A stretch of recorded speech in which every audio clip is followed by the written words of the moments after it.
Can you really lose fat and build muscle at the same time? Most people think you only have two choices, bulk up or cut down. And if you're skinny fat, neither of those options serve you. This video is a complete step-by-step guide to get you from skinny fat to absolutely jacked. Let's get into it. So the problem we're trying to solve is that you are skinny fat. One word. What does skinny fat mean? Skinny fat is not a medical condition. You don't have skinny fat like you do the flu or cancer. It is simply a way to describe that you don't have a lot of muscle mass, but you do have high fat. And basically, the ratio between muscle and fat is unfavorable. Ideally, you want the opposite of this. You want to have high muscle and low fat. But right now, you're on the opposite end of the spectrum. How do we solve this? You probably heard the term body recomposition somewhere. I'm going to show you exactly how it works and how you can do it yourself if you want to. But first, we have to define it. So we know that this has to do with your body, but I prefer to split up recomposition into its two little words. I want you to look at the word re as a synonym, a word with the same meaning as change, and composition as how you look. More specifically, that ratio of muscle to fat, we are trying to switch that around. So if you look at body recomposition, we are changing how we look. Does this mean that our weight's going to change, that we're going to experience some drastic weight loss or weight gain transformation? No, your weight is going to stay relatively the same. You can expect some weight loss because we'll talk about the actual process of how it works, but relatively speaking, your weight is going to be pretty similar to when you started. It's just that we are exchanging the weight we have from fat to the weight we have from muscle. Now I want to crush this right now before anybody has any questions. No, you cannot convert, at least naturally, fat into muscle. Fat cannot be exchanged into muscle. All we are doing is that the weight that we are carrying, that is body fat, is coming down, and the weight that we carry from muscle is going up. And so it appears that we are exchanging the two, but you can't actually switch, you know what I mean? You can't switch fat into muscle. That's not how it works.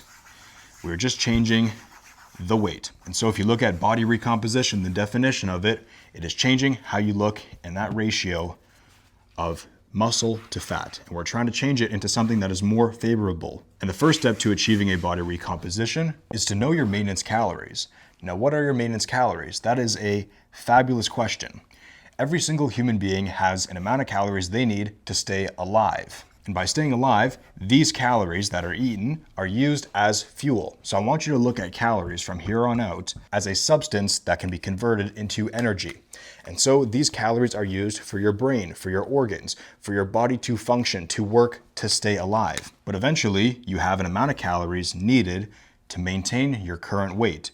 And so that is your maintenance calories, this number right here. Now this number is different for everybody, but if you eat less than that maintenance calories, you will lose weight. If you eat more than that maintenance calories, you will gain weight.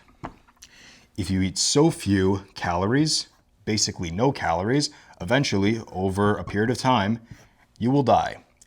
If you eat so many calories beyond what's needed to maintain your current weight, and I'm talking like 800, 1,000, 2,000 calories over your maintenance, thinking that these extra calories are going to go straight to muscle growth. Newsflash, they're not. And so these extra calories will instead be used as stored energy. And an easier, faster way to say that is body fat.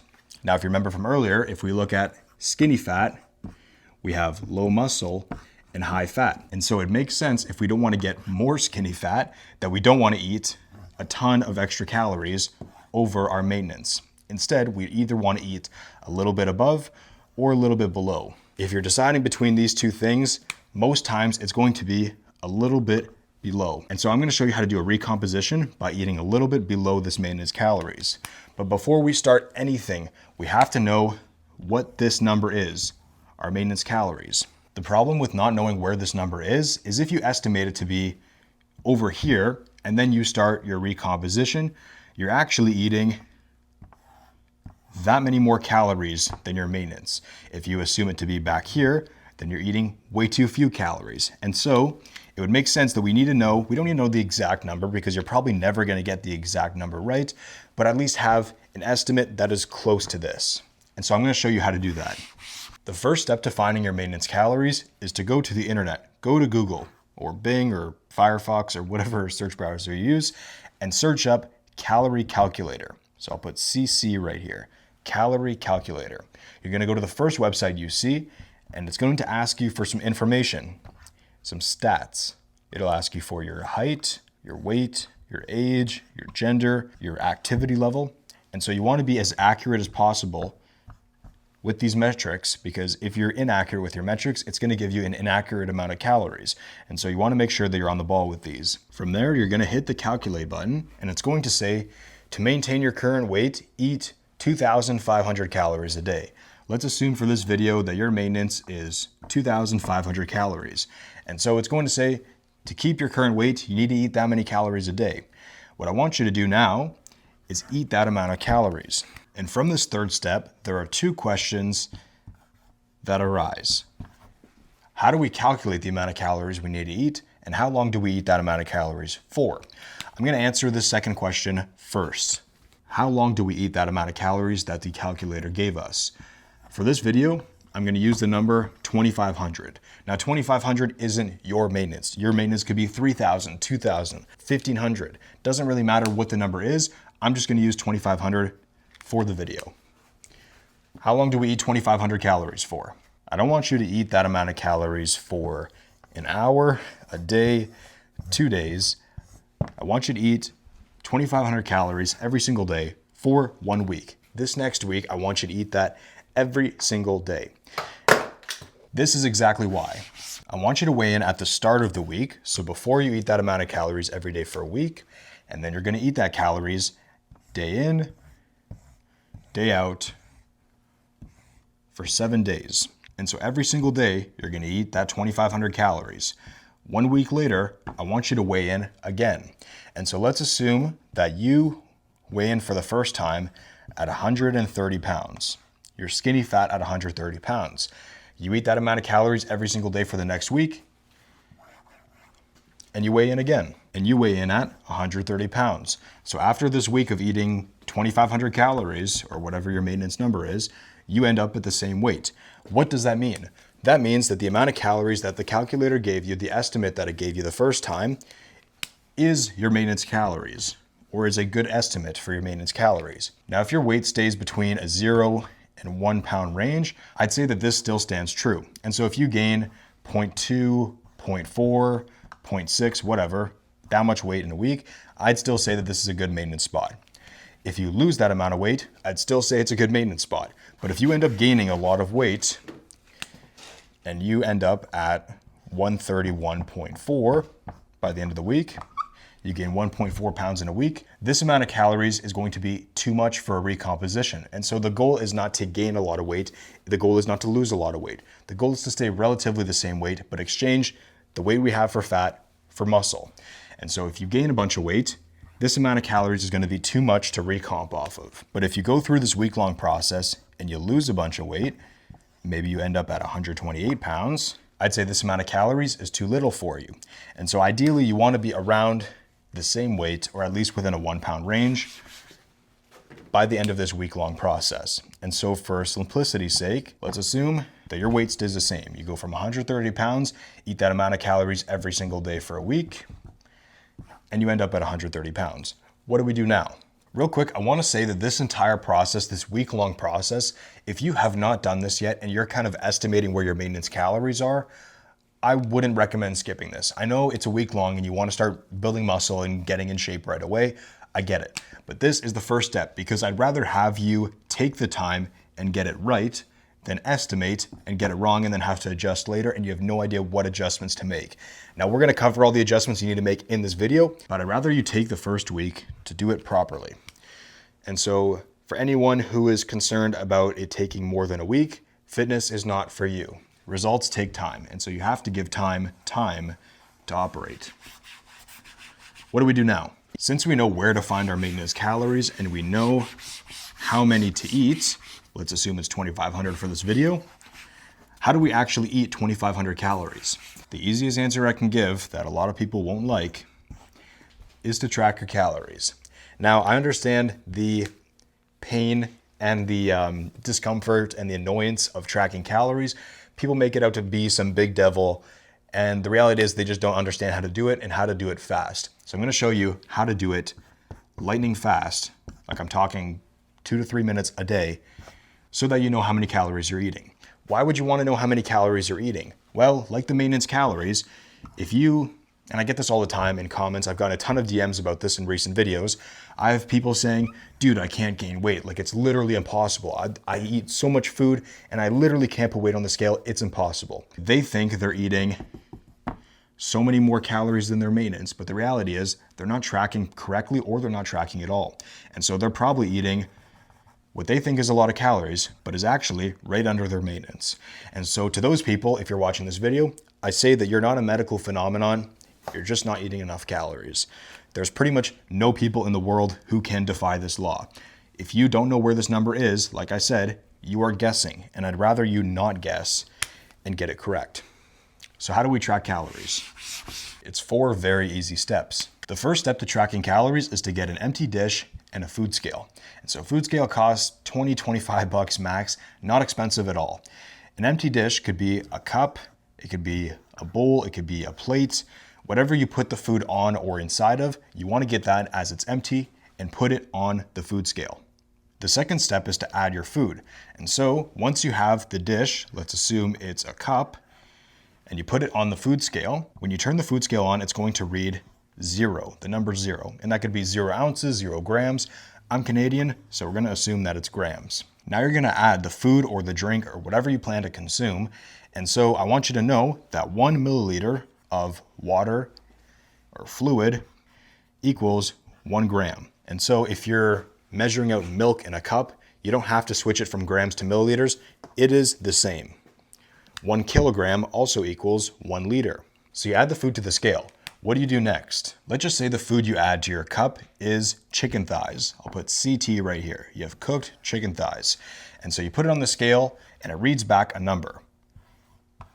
It reads back 100 grams. What do we do with this 100 grams of our chicken thighs? We need to track it.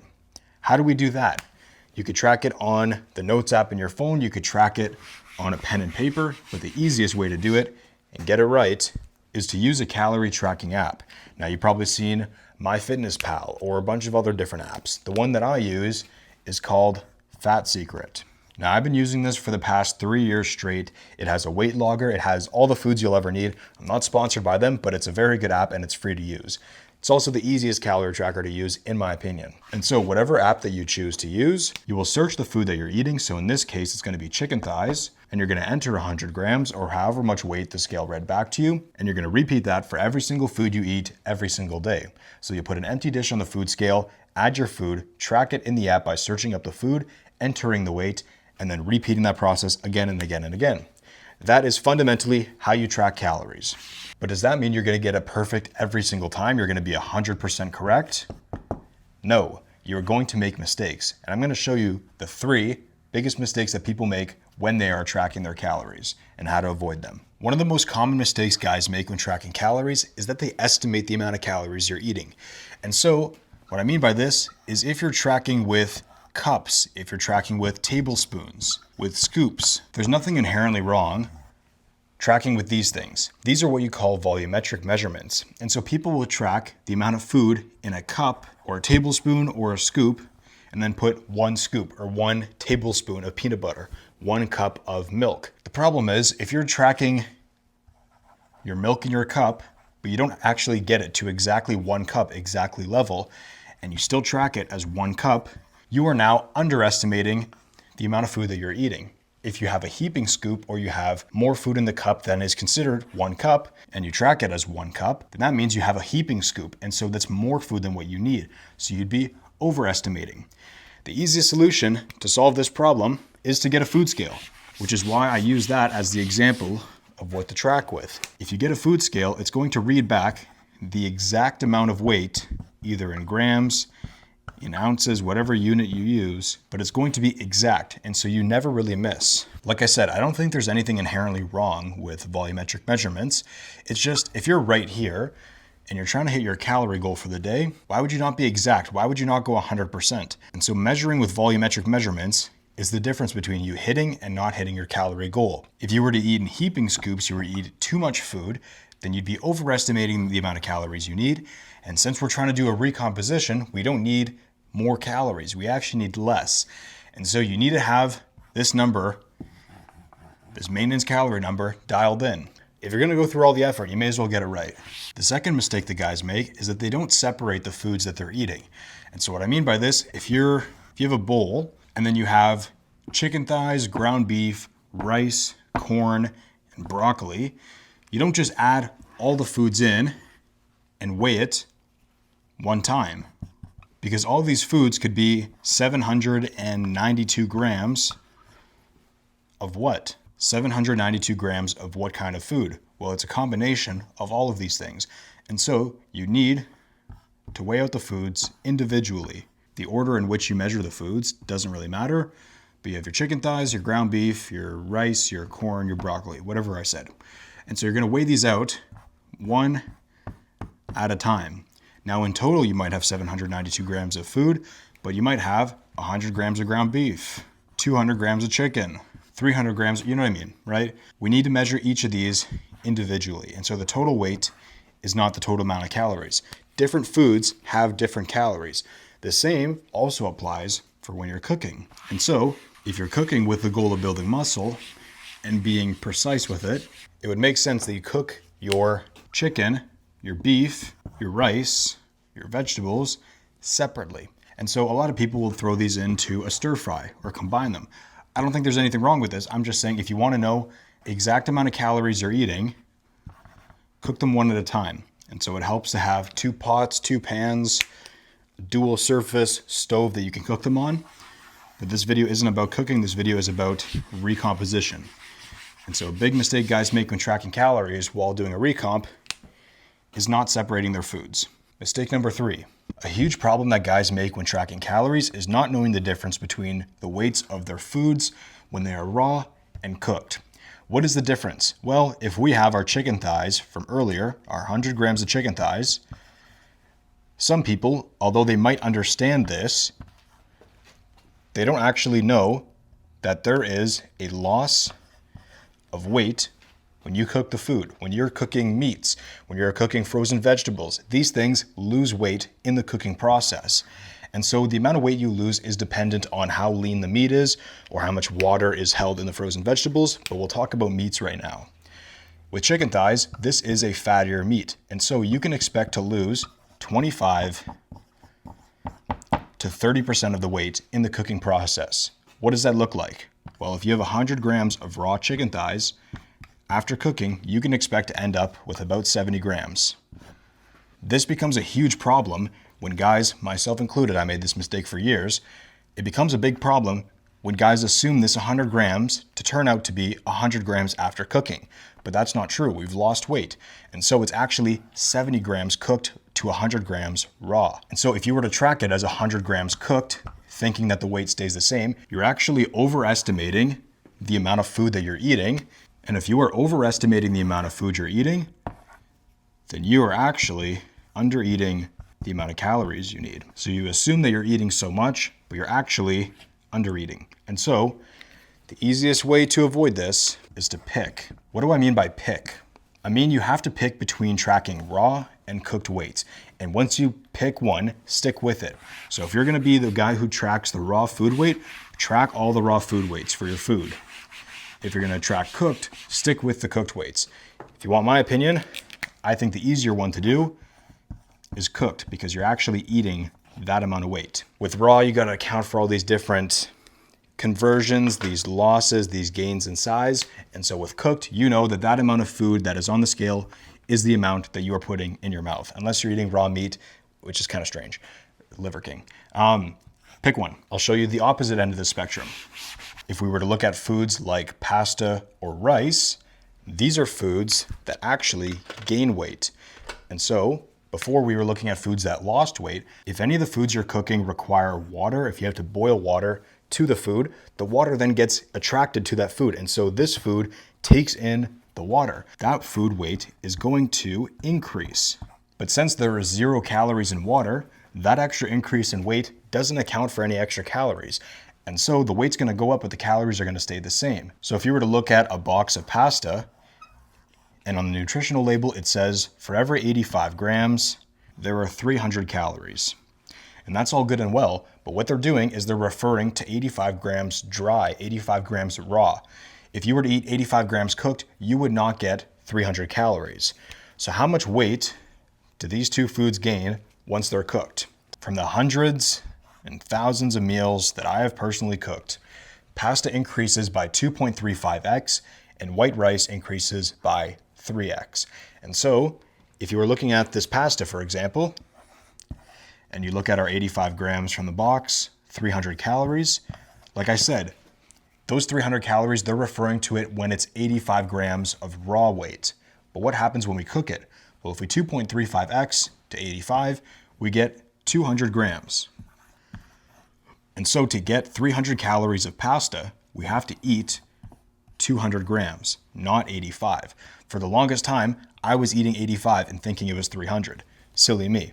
But if we're gonna be eating rice, then that 3x's. So rice, for example, for every 45 grams of dry white rice, there is 160 calories, except that is dry rice. And so we're not eating dry rice preferably. That means that when we cook the rice on average with the water, with the salt, and the water being attracted to the rice, it's going to triple in size. 45 turns to 135. And so to get 160 calories, we're gonna have to eat 135 grams of white rice. Real quick, if you want everything we've covered, not just in this video, but all of them, your life, your work, and the foods you like to eat, I do all of this stuff completely customized one-on-one. And so if you want everything tailored for you, you can go to theincrediblebulk.ca/join, apply for a call with me, and we'll see if you're a good fit. I wrote out some common foods that you might have on your body recomposition. And so we have chicken thighs, chicken breast, the white meat of the turkey, dark meat, ground beef, and frozen veggies. The things that I've highlighted red here are things that lose weight. And so a good rule of thumb is the fattier the meat, the more weight you're going to lose. So chicken breast, you can probably expect to lose between 15 and 20%. Chicken thighs would be 25 to 30.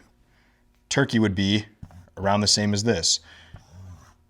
Dark meat would be 25 to 30. And ground beef, depending on how lean it is, you can expect to lose between 20 and 30%. Frozen veggies are around 10 to 15 from my experience. But when you have foods that attract water to it, again, 0 calories in water, like pasta and rice, these things will increase in size. And so pasta will 2.35x, while rice will triple. So if you look at these things, if you were to track these foods raw, then you have to make these conversions every single time.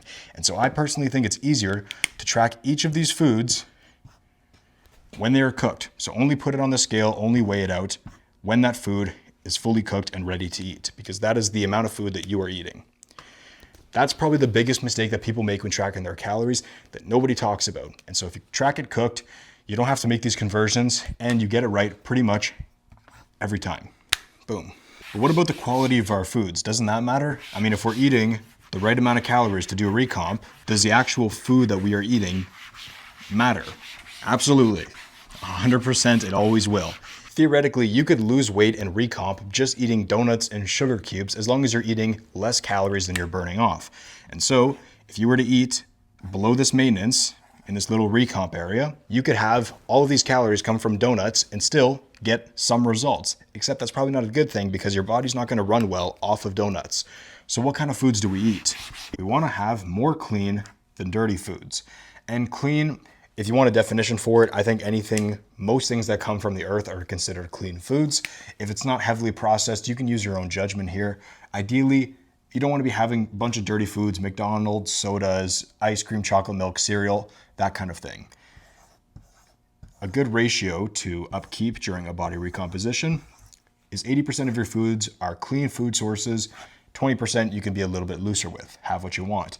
As long as you are under this maintenance calories that we talked about. Now we're going to get into the numbers later in the video, but as long as you're under that maintenance calories and you're consistently losing fat, your weight is staying around the same, but you notice you're getting leaner, then I'd say you're in a good spot. But if you're getting so carried away with the foods you're eating and you tend to eat a little bit more than your maintenance calories, then you're not in a good place for a body recomposition, right? We're trying to get a little bit leaner. And so if you're a guy who's skinny fat, a big calorie surplus is never the way to go. We don't want to be gaining more weight. We already have too much fat. So you want to keep that 80-20 ratio. And you don't have to be perfect with it every time, but over the course of your recomposition, it's a good goal to shoot for. As for macronutrients, there are 4 macronutrients: protein, carbs, fat, and alcohol, but we're not worried about alcohol this video. How much of each macronutrient do we have? Instead of telling you how many grams of each macro you should have, because that number is going to be different for every person, I'll give you percentages, ranges to work with. Protein, ideally you want to have 25 to 30% of your calories coming from protein. And so if you were doing a bulk, that number would probably be 20 to 25. Why is protein a little bit higher here? The reasoning for this is that when you enter a calorie deficit of any kind, your body now has less calories to devote to muscle growth, right? Because muscle growth, building muscle, is not your body's #1 priority. Your body's priority is to survive. It doesn't care about being super jacked, even though you do, but your body's not going to agree with that. And so when you're eating less calories than your maintenance, the less calories that you are eating, the less your body cares about building muscle, and the more it cares about survival. And so it would make sense that if protein does build muscle, we would want to have a little bit more of it to be able to offset this calorie deficit. Now, if you enter a super hard cut, and I'm going to make a cutting video soon, but if you enter a super hard deficit where you're eating way below your maintenance, then you're going to have to up this protein intake pretty high, like 35-40%. But right now we're in a slight caloric deficit, and so we just need a little nudge higher than we would on a bulk. What about carbs? Actually, I'll do fat second. For most guys, 20 to 25% of your calories are coming from fat. The reason I'm covering fat as the second macro is because it's going to be the second most important macro that we have. So protein we want to keep sky high. You never want to sacrifice or cut down protein ever, especially in a recomposition or a cut scenario. In a bulk, typically 15 to 20% of your calories would come from fat. So why are we increasing fat in a recomposition? When you have super low fat, you run into a few issues, mainly with your hormones. So the big part about having dietary fats and good fats in the diet is that it helps produce and stabilize key sex hormones. Now, I don't mean sex as in having sex. I mean sex hormones like testosterone, estrogen, cortisol, and there's probably other ones I'm forgetting. But fat intake produces and stabilizes those key hormones. Now, if you have super low fat intake, then you're going to be lowering testosterone, lowering estrogen, not ideal. And so we want to keep fat at a relatively stable level. If we're eating less calories, we have less macros, we have less fuel. So we're going to have to adjust the macros based on our calories. And so you never really want to drop fat down. When guys enter a recomposition or a cutting phase, typically the first thing they drop is fat. And that's because they want to keep carbs high so they have energy for their lifts, which makes sense. And of course they want to keep protein high, at least they know that. But if you drop fat super low, if you're going like 15% and below, then you run into the hormone issue. If you're going way higher than 25%, like 35-40%, you're not giving enough room for protein in your diet, nor are you doing for carbs. And you're also making it hard to digest because fat takes a longer time to digest. So a good range to operate in is 20 to 25% on a body recomposition. Finally, we have carbs. And in my experience, the ideal range to operate in is going to be 45 to 55%. Now, in a bulking scenario, you can see that the macros are a little bit different here. In a bulk, I'd actually say as high as 65% of your calories can come from carbs, especially if you have muscles that you're trying to grow specifically. Now, you can always adjust the macro split between the three here, but for the most part, you're gonna need to keep protein high, like I said, and fat you don't wanna dip below because you run into the hormone issue. So I wanna keep carbs as the first thing that I kind of diminish. Now, I'm not against cutting carbs at all. I'm not a keto freak. I'm not any of those guys, but something has to get cut here. And so protein has to stay high. That's not an option. Fat, I would prefer to keep relatively high compared to carbs. And so for most of you watching this, 45 to 55% of your calories coming from carbs, solid place to start. Now, like I said, you can always adjust later. But what do these percentages even mean? I mean, I'm giving you these numbers, these ranges to work in, but George, I'm eating 2,500 calories a day, and I'm trying to do my recomp off 2,500 calories a day. What the heck do any of these ranges mean? How many grams of each macronutrient do I eat? How do I construct a recomposition diet? Great question. I'm going to show you how to build your own. We're going to do a little bit of math here. So for our example for this recomposition diet, we're going to be eating 2,500 calories a day. Now again, this number, do not eat 2,500 calories a day if you know you're supposed to eat more, if you know you're supposed to eat less. This is just the example I'm using. PSA for anyone listening. All right, how do we calculate this? So we know that the three macronutrients we're eating are protein, carbs, and fat. I'll put PCF right here. How many of each do we have to make up this calories? Well, we have to understand first that for every gram of each macronutrient, there's a certain number of calories. So what I mean by this is for every gram of protein, there are 4 calories. For every gram of carbs, there are 4 calories. For every gram of fat, there are 9 calories. And if you remember what I said about fat digesting slower, the reasoning for that is that there are more calories per gram than protein and carbs. More than double, actually. So how do we calculate this stuff? Well, if you remember our ranges from earlier, 25 to 30% of your calories are coming from protein, 45 to 55% from carbs, and 20 to 25 from fat. Again, for the last time, you can always adjust these numbers later, but they're a good place to start. So how do we know the amount of grams that we have for each macro to make up 2,500 calories? Well, we're going to multiply this by the percentage expressed as a decimal. So a little bit of math knowledge for you there. Which one do you guys want to pick? We'll go 25%. Multiply that by 0.25. I need a calculator. Actually, you know what? No, I don't. We'll do it live.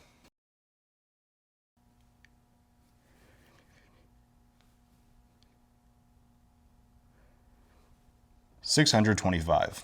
625 calories of our 2,500 calories are coming from protein. And so do we have 625 grams of protein per day? No, that's not how it works. The reasoning why I showed you the little numbers here, because that's what we're going to divide it by. So 625, we now divide by 4. What does that equal? 156.25. We're going to be eating 156 grams of protein per day. And if you remember from earlier, like earlier, how much did our guy weigh?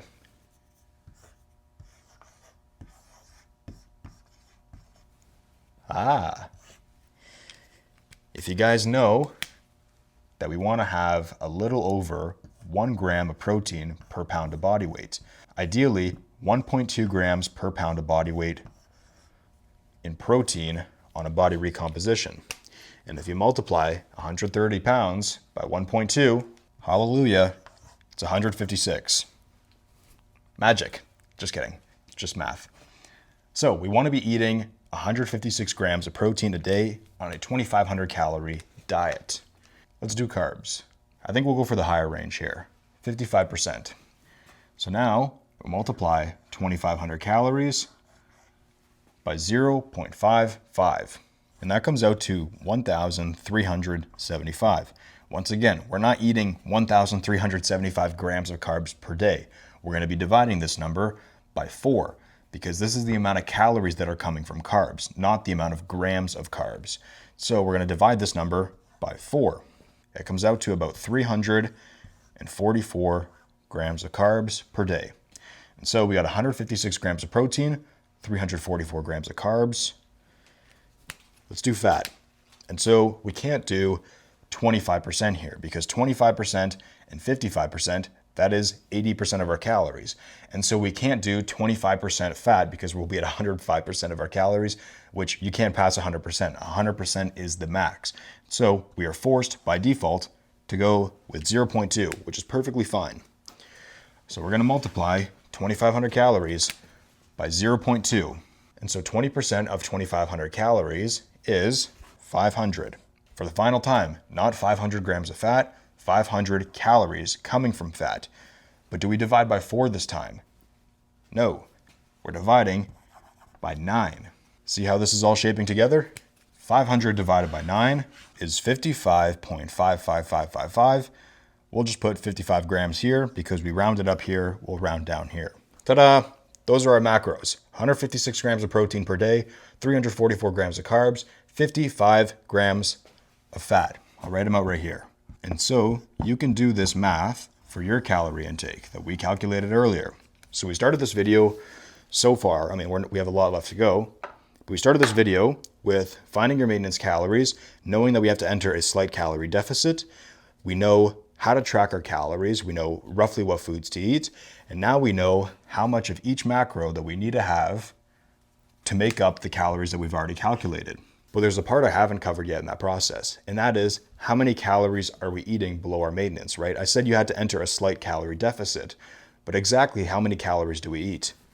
Let's do that right now. Now, we've been using 2,500 calories a day for this entire video. But how do you figure out the number for yourself? By following the steps in this video, you will know your maintenance calories. And so with that, you will also know how many grams of each macro to eat. But how many calories are we actually putting down? Well, I said that we're eating in a slight calorie deficit, meaning that we're going to be eating right behind this maintenance. And so for this to happen, we have to be eating slightly less calories. I've found that the best range to start in for a body recomposition is 100 to 250 calories below your maintenance. And so if you found your maintenance calories to be 2,500, you could start your recomposition at 2,250 calories to 2,400 calories a day. So you could start your recomp anywhere in this range. I think is a great place to start. I wouldn't go super far below this number, like cutting 300, 500, 700 calories below maintenance, because if you're doing that, then you're pretty much entering a cut, and we are skinny fat, right? We're not fat or obese or chunky or thick. We are skinny fat. And so we don't have a lot of muscle, but we do have a lot of fat. It's going to be pretty hard to build a lot of muscle if you are entering a really hard calorie deficit. Now, if you're new to the gym, if you've never been to the gym before and you're skinny fat, then yes, you can do a cut and still build some muscle. I personally think that a body recomposition is much faster to get you out of that rut and to get you to making gains. And so if you feel that you're skinny fat, drop 100 to 250 calories below your maintenance. So we're not adding calories. We're not doing more than this maintenance number. We're doing below. How long do we do a recomp for? It's a great question. So we know that we have to eat in a slight calorie deficit, but how long do we do it for? What's the duration of time, right? You'll notice with a bulking phase or a phase where you're deliberately trying to grow muscle, that phase is going to be a lot longer than a cutting phase or a recomposition phase. So for a bulk, depending on the types of foods you're eating, the amount of food you're eating, you can see pretty crazy results within 4 to 12 months. The less calories you're eating over your maintenance, the longer you can bulk for. If you're doing more of a dirty or a fast or a heavy bulk, then you probably wouldn't do it for as long. For a body recomposition, it is not nearly as long as this, but what you can do is you can repeat the process. So as for the actual length, it's going to be around 6 to 10 weeks. That would look like a month and a half to 2.5 months. Now you can go over this, you can go under this. This is just going to be a strong range for most people. Now, like I said about repeating this, a bulk, you typically can't repeat 2 bulks back to back.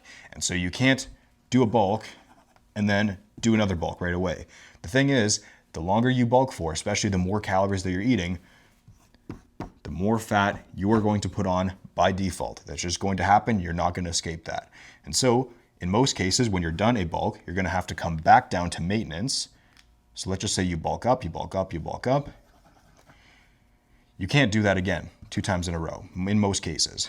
So you're going to have to creep back down to maintenance and eat that maintenance calories. The thing is with a body recomposition is that you can actually repeat it multiple times in a row. Now the amount of times in a row you can do it for, I don't know, but let's just say it's 3 times in a row. If you finish a recomposition and you're like, okay, I built a little bit of muscle, but I'm actually still a little chubby and I want to keep cutting down, you can either bulk up, repeat the recomp, or actually do a full cut. Now I did this with one of my clients, Olivier. I'll put his picture on the screen. So his waist was a little bit wider before. But what we did was we ran a recomposition because he wants to bulk up, he wants to get bigger, which I love the idea of that. But his body fat levels were a little bit too high for me to pull that off. And so I knew that we'd have to get him significantly leaner and get that waist shrunken down in order for him to be in a good position to bulk up. And Olivier is already super jacked, but it doesn't matter if you're super jacked if you're carrying too high levels of body fat. And so what we have to do is run a body recomposition. Then we can judge from there which direction we take. Now for him, we are currently running a mini cut. And so he's seeing good results, he's getting leaner, but we don't want to cut him down and drop his weight to the floor. We want to cut body fat. And so I'm not saying you have to go on like a Weight Watchers weight loss journey where it's like, I lost 100 pounds in 6 months. That's not what we're doing. We're trying to cut body fat. And so the goal of a recomposition, we are increasing the weight that we have from muscle and we are decreasing the weight we have from fat. And if you average these two out, you kind of end up in the same spot in terms of your weight. From a cut perspective, you're going to be losing weight. In a bulk perspective, you'll be gaining weight. So Recomp is a really strong place for most guys, especially if you're skinny fat, because it allows you to sit in the middle. And then after you're done this 6 to 10 weeks of Recomp, then you can pick which direction you want to take. That's how long you do it for, 6 to 10 weeks. Again, you can do it for longer, you can do it for shorter. I think 6 to 10 weeks is a great place to start. What do we do during the 6 to 10 weeks? Do we just eat 100 to 250 calories below maintenance and just sit there? Yeah, actually. In a bulk, you would actually be increasing the calories over time to keep progressing based on your weigh-ins, based on how you look. Are you fat? Are you still lean? On a cut, you will be decreasing calories, sometimes increasing them if we're going to have like refeed days or high carb days. But for the most part, you're going to be decreasing calories over time. The interesting thing about a recomposition is that you actually stay pretty much right here the whole time. You actually don't have to decrease calories much, and you definitely don't have to increase calories because that would put us in a surplus. So you can actually sit pretty much right here for this 6 to 10 weeks. Now, if you are not losing fat at the pace you'd like to, it would probably make sense to decrease a little bit more. If you are losing too much weight, which you wouldn't lose very much weight on a recomp, then you can stay in the smaller area. But you're not going to be losing pounds and pounds and pounds of fat and then slapping on pounds of muscle. Not how it works. It's a phase that is actually designed to be repeatable. And so you can run it again and again and again, meaning you don't have to enter a 500, 700 calorie deficit in order to see results. You can just operate in this small little range and then do it over and over. And if you're watching this video and saying, well, George, I don't want to do that. I want to get results today, right now. I wanted results yesterday even. My response to you is this. In order to see progress, you have to do the right things most days out of the week for long enough without quitting. And the guys who want the results right now, they want to rush their diet and they want to get it super fast, this is what they're missing. And if you're missing this, then you're missing this, and you're missing this. Because if you don't have the patience to stick with something long enough, then technically you're not doing the right things. And if you're not doing the right things for long enough, then most days you're going to be very impatient. And so my response to these people is that patience, as I define it, or how it's been defined for me, is figuring out what to do in the meantime. The problem with guys getting so attached to like getting the results right now is that they're not focused on the things that they do in the day-to-day. In previous videos, I've said people don't know how to set goals for the long term. And I've realized looking back at these videos that that's pretty crappy advice. So my bad. Here's exactly what I mean. Inputs versus outcomes. The easiest example I can think of is that getting jacked, building muscle, getting strong, that is an outcome. That is something that you want to have happen as a result of the inputs. And so the thing with inputs is that you have to do them right most days out of the week for long enough without quitting in order to get any kind of outcome. The inputs for a drunk driving accident are for me to drink enough alcohol and then get behind the wheel. right? If I don't drink enough alcohol or if I don't have my keys, it's pretty hard for me to cause a drunk driving accident. Now, somebody could cause a drunk driving accident on me. That's a possibility. But for me to be at fault, I'd have to do those things for this result to occur. What are the inputs that somebody has to do on a body recomposition? There are 4 inputs. And the inputs are to eat all of your meals, train hard, get to bed on time, and track metrics. Now, if I were to split up our inputs and our outcomes, we can take a look at what we want to have happen. Outcomes is just a synonym, a way to say, what do we want to have happen from this recomposition? Well, we want to get jacked, but more specifically, we want to lose fat and build muscle, preferably at the same time during a recomposition. And so we do that by doing these things every single day. And the more days that you're doing them every single day, and the longer you give yourself, the better these results are going to be. The more fat you'll lose and the more muscle you'll build. And so we've pretty much covered so far this one. Let's talk about these ones next. Let's start over here. What does training hard even mean? People say it all the time, oh bro, you gotta train hard. You know, we just gotta push ourselves in the gym, train with intensity. What does that actually mean and how do we do it step by step? I'm gonna show you exactly how. There's 5 ways I can break this down, but I wanna make a super clear point, just so we're all on the same page. The way you train in a cut is the same as the way you train in a bulk, is the same as how you train in a recomp. It is the same. You don't switch up your training. You don't do higher reps, lower reps, higher weight, lower weight. That stuff doesn't exist. We're training hard. We're training as hard and as heavy as we possibly can while maintaining these 5 things. So I'll show you exactly what I mean. And what I'm about to show you is non-negotiable. They're not a recommendation. They're not something you should do or you could do for better results. You have to do these in order to get good results. The first thing is to warm up. And this is always, if you are in a rush and you don't have a lot of time to work out and you're like, oh shoot, the gym's gonna close in an hour. I gotta get this workout in. I don't care if you don't do the rest of your workout, you gotta warm up. That's a given. You can't skip the warm up and go right into the working set. Why do people warm up? What's the point of this? Is that when you were training hard, your risk of injury goes up, right? If you're playing football and you're playing hard, you're probably gonna get hit a few times. But if you're just always on the sideline or running away from the ball, I don't play football, but if you're not involved in the game, then the likelihood of you getting hit and injured is much lower, but you're also not a part of the game. So you can pick how to live your life, but I'd rather live a life where I'm able to train hard, get good results, and then not get injured, decrease the probability of injury. That's exactly what warming up does. And so I've covered warming up on the channel before, but in short, you can warm up in a billion different ways. The 2 easiest ways are to warm up with a rubber band. It's like a rubber band shaped like that, or the exercise itself. So if you're doing bench press, you might warm up with bench press and you might do it with lighter weights for higher reps. And the more warm-up sets you do, the more weight you use and the less reps you do.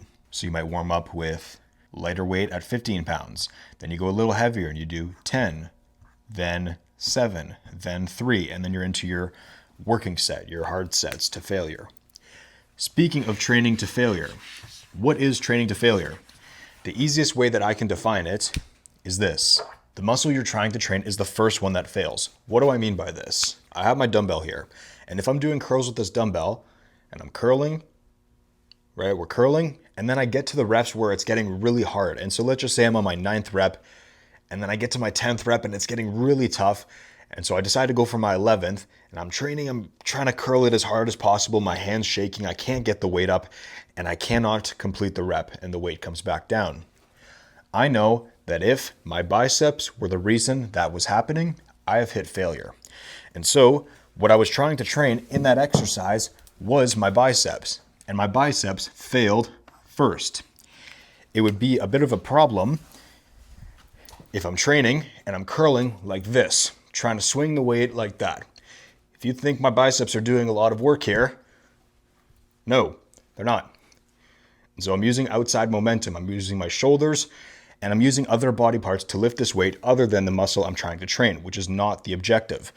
So if you were to look at a leg extension, that is an exercise that targets the quads. So it makes sense that the quads should be the first muscle to fail.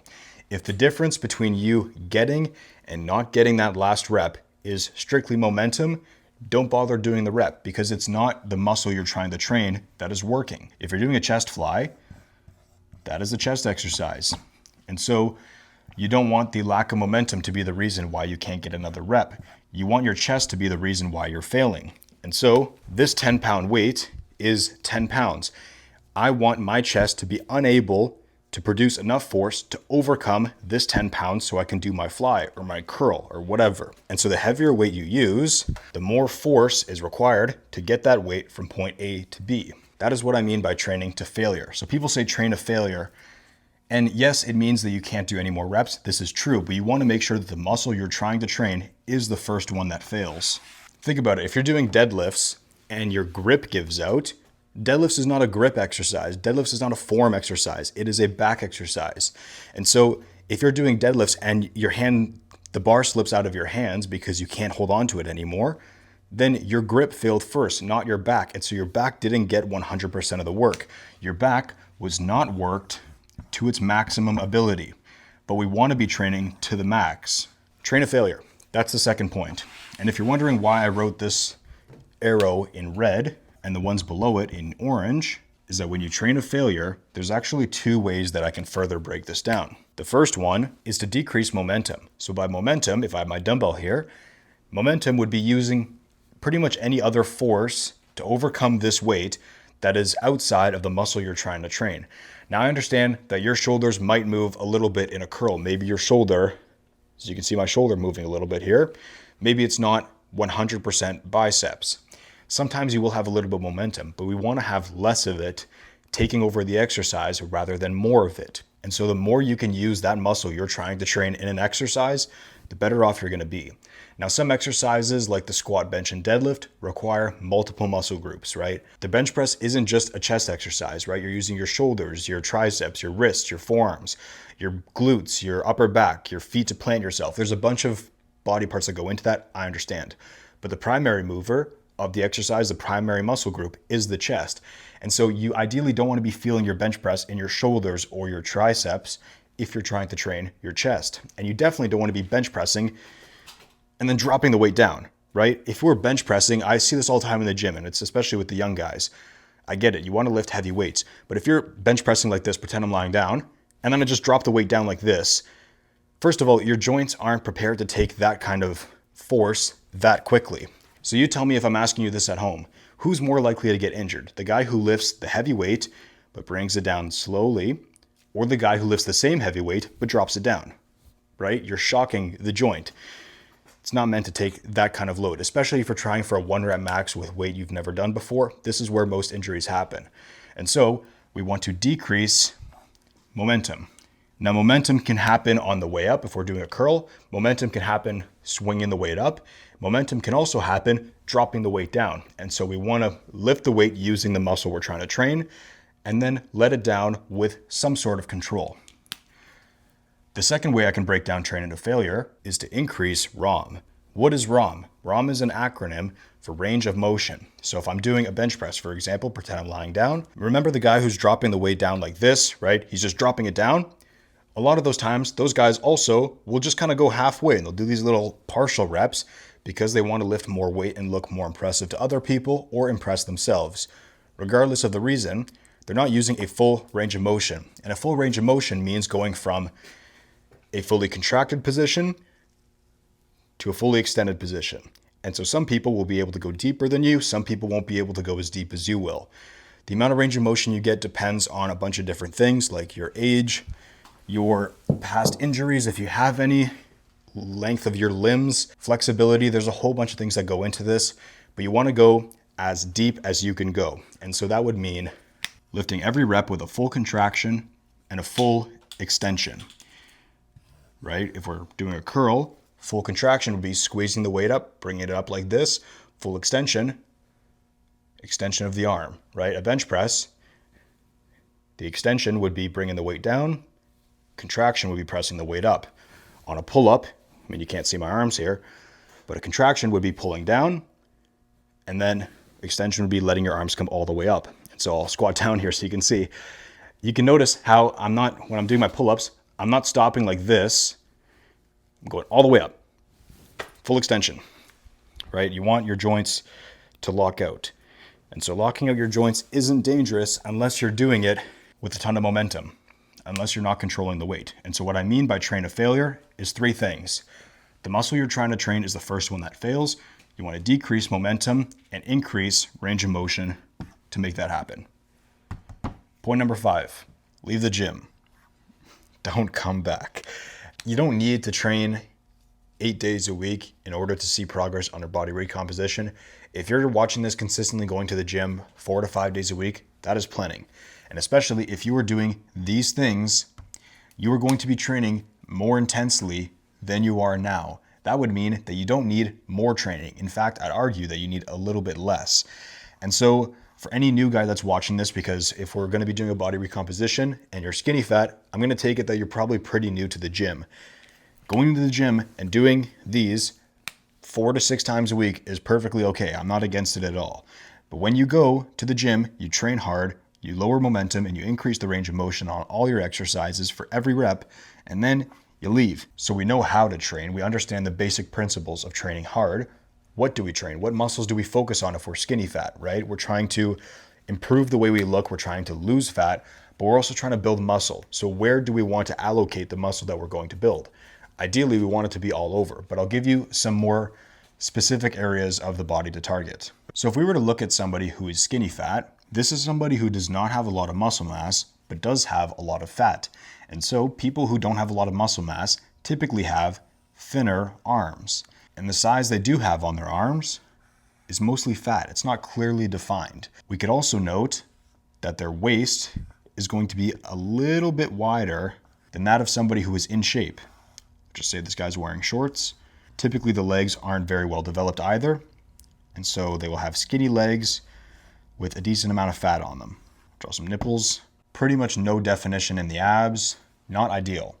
So what do we do with this body? Well, if you were to look at someone who is in shape, someone who has a nice physique, kind of looks something like that, right? Not exactly perfect, but this guy has a tighter waist. So the first thing you'll probably notice between these two guys is the V taper of the torso. You can notice how it goes from the top of the shoulder down this way, right? Creating kind of a V. But this guy kind of looks like a loaf of bread. So, you know, that's not the kind of physique we're looking for. We're not looking for this blocky, you know, soft corner physique. We're looking for that V taper, that X frame, right? If you go from the arm to the leg and the arm to the leg, it creates a bit of an X. The second biggest thing you'll notice from that is the size of the waist. Even though this guy carries more muscle, he's bigger up top, he's got bigger legs, he's got bigger calves. This guy has a bigger waist. And so we want to tighten down the waist. This is what I mean when I say body recomposition is a state where you lower body fat and increase muscle mass. And if you have a really big waist, chances are your body fat is higher than you probably want it to be. Now, there are some guys who were just born with really wide hips. That is unfortunate, and that's something I can't change because that is part of your bone structure. That is what we call genetics, poor genetics, not ideal. And I'm sorry if that's you, but that's not something I can fix. A way to get around this is to get wider shoulders, wider lats. And so this is what this guy has. I'll show you what muscle groups to focus on if we want to go from this to this. Like I said before, every muscle matters when you're trying to get in shape, right? We're trying to develop everything to proportion. But there are some muscles that matter a little bit more than the other ones when it comes to going from skinny fat to jacked. And the most important one, by far, are the shoulders. The shoulders are actually made of 3 separate muscle groups. And there's one in particular that I want to focus on. And that is the lateral head. That is the side deltoid. Now, I'm not an anatomy expert, and I don't claim to be an anatomy expert, and this video is not about anatomy or where the muscles are in the body or what the names are. This is the side deltoid. So if you were to look at a lateral raise, right, this is when we're bringing our arm from beside us to out. And so that's working the side deltoid. You have your front, side, and then the rear is back here. And so we want to focus on the side deltoids more than anything. Why do we want to focus on the side deltoids, George? Great question. Those side deltoids are going to be the most important to give you that outside structure, that width up top, so that we can bring it down to a tight waist. Newsflash, you can't make your waist smaller through exercise. You can make it smaller through a caloric deficit, which is what we're in, but we're also trying to build muscle at the same time. And so we want to focus on the side delts. An easy way to train this is through lateral raises. Now this video is going on YouTube and TikTok, but on TikTok, I can't put links in the description for the video. And so if you're watching this on YouTube, you'll find every single exercise tutorial video in the links in the description for here. But if you're watching this on TikTok, you'll have to go to my YouTube in order to get the tutorials for all these exercises. And so my go-to exercise for the side delts is the one arm cable lateral raise. By far my favorite. You can do this with dumbbells, you can do it with barbells, you can do this with a bunch of equipment. I prefer just using one arm on the cable machine, and it works great. And I've seen a ton of results with this. I'll put a picture up here. Getting that width on the shoulders is going to be the most important part. And so I'm not saying neglect the front and back of your shoulders. I'm saying train all three, but especially put focus on these side delts, because you are going to notice a crazy difference when you get that outside width and then you tighten your waist through the recomposition, the diet, and then you get that V-taper physique, right? You combine that with the shreds with the abs and the veins and the big arms and the chest, man, you're gonna really change your physique around. But it all starts with those shoulders. The second muscle group to focus on is the back. And by the back, there's many different muscle groups. I don't know how many muscles are in the back, but there are quite a few. And so having 4 or 5 different muscles to focus on the backside of your body can be a lot to target. If you're going to focus on one specifically, I'm not saying to neglect the other ones, it is going to be the lats. And so I'll put a picture here on screen of me hitting a front lat spread. You'll notice how my physique tapers down like that, right? If I was skinny fat, I wouldn't have that V-taper physique. 2 ways to target the lats that I love is the single arm cable pullover and the single arm cable row. This single arm, it's important when you're training your back, you ideally want to have, because there's 3 main ways that your back can be exercised. And that is pulling from up to down, that is pulling from in front of you to behind, and that is also, which most people don't know, is that you're rotating with your shoulder down like this. And so notice how my arm isn't extending in and out like a tricep exercise. I'm simply bringing my shoulder from up here, down here. That is what the single arm cable lat pullover does. And my goodness, I'll show you, I actually have pictures of my stretch marks from this exercise. Now, some people don't want stretch marks, but it's a pretty good sign that your lats are getting a decent exercise, a decent workout. And so again, like the shoulder exercises, I'll have the tutorials in the links in the description. Single arm cable pullover and single arm cable row. Muscle number 3, that is going to be the arms. Now the arms are made up of 2 main muscles, and that is the biceps and the triceps. Even though the biceps are probably the most popular muscle on the body, they're actually pretty small in comparison to the other muscles. And so the biceps make up 30% on average of your arm. The triceps make up 70%. And so it makes sense to have pretty decent triceps. The problem with skinny fat guys is that their arms are pretty small, and the size they do have on their arms, if any, is pretty much fat. And so they have these little sticks, these kind of French fries hanging out the side, right? But there's no actual definition, there's no separation. You can't even tell where the bicep and tricep is. But here, it's pretty obvious to delineate the difference between the 2. And so you want to make sure that these muscle groups are well developed. For my triceps, I love a push down and an overhead extension. And so again, tutorials will be in the description. I'll say this quickly. If you're going to be doing a dedicated arm day, or you want to prioritize your arms and you're training your arms with some intensity, if you're going to be training your triceps and biceps on the same day, I'd highly recommend to train your triceps first. Why would you want to train your triceps first? Because they are the majority of your arm. And so at the start of the lift, your body is going to have more fuel, more resources to dedicate to the muscle that gets trained first. And so if you're training everything balls to the walls super hard like we talked about, ideally you want to put that energy, that focus, that fuel into the bigger muscle, the muscle that's going to take up more space. And that is going to be your triceps. So I recommend training your triceps first. As for bicep exercises, I love a cable curl and a preacher curl. And so for me, to get really good activation, to get really good growth in my biceps, I like an exercise where my arm is behind me and I'm curling, an exercise where my arm is in front of me and curling. And so the cable curl gets your arms behind you. The preacher curl gets your arms in front of you. Personally, this is what I like to do.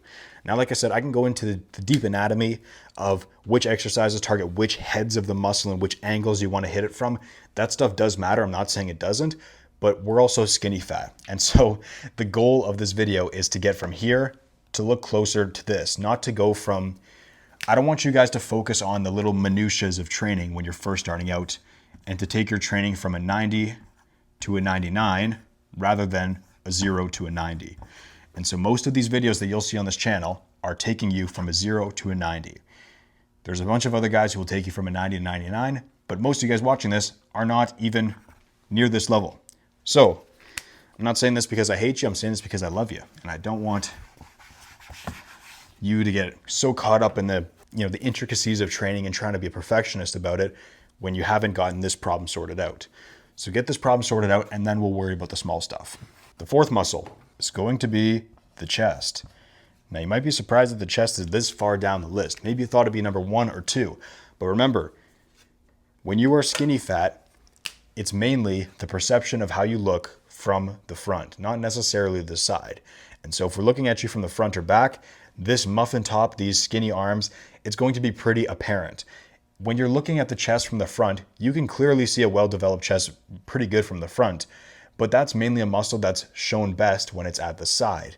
And so to focus on the shoulders, lats, and the arms would be the muscles that are best displayed when they're in front. That's why I put chest number 4. And so it's still extremely important to have this definition, these lines coming through here, and to have the chest clearly defined, because right now you got these little pepperoni nipples.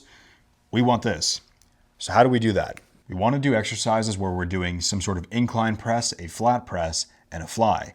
Now the fly can be done flat or inclined, whatever you want, but ideally these type of movement patterns where we're pressing up like this, where we're pressing flat, and where we're flying are going to be good to develop the chest. And so you could do like a dumbbell press, a bench press, and a cable fly. That totally works. And the fifth one might come as a bit of a surprise. You can't really see it from here, but it is going to be your glutes, your butt. So let's just assume that this is the glutes.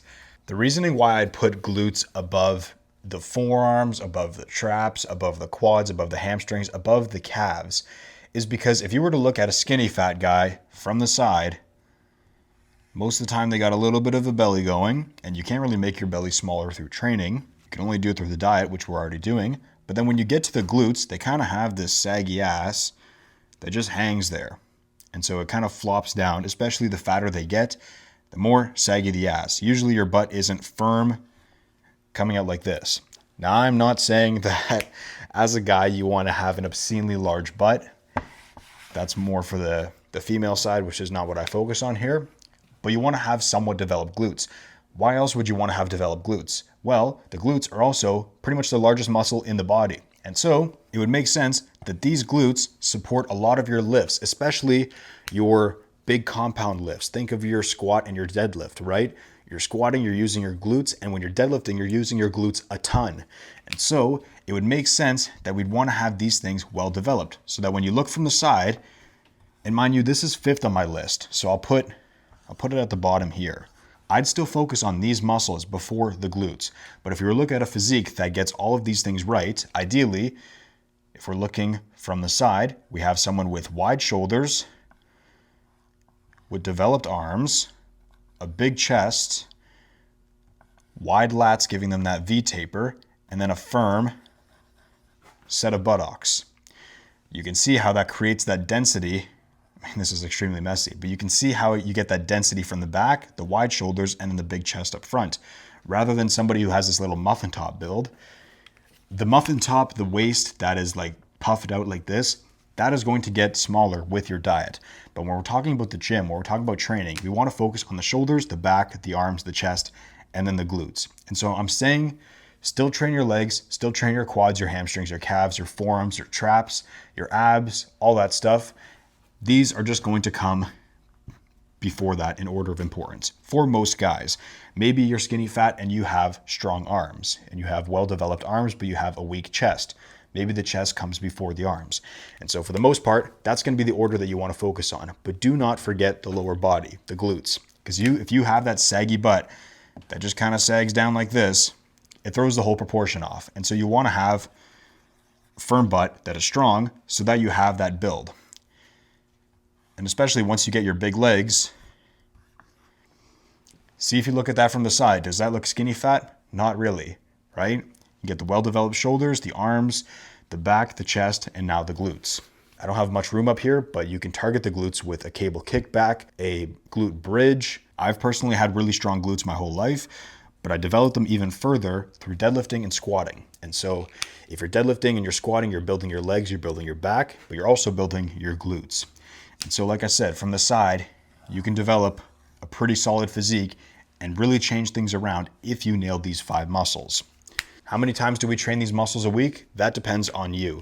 For the most part, the shoulders can be trained 1 to 2 times a week. The back and lats, I try to train the back and lats 1 to 2 times a week as well. The arms can be trained about 2 times a week. Chest 1 to 2 times a week. And the glutes, since they're such a big muscle, it's going to take them longer to recover.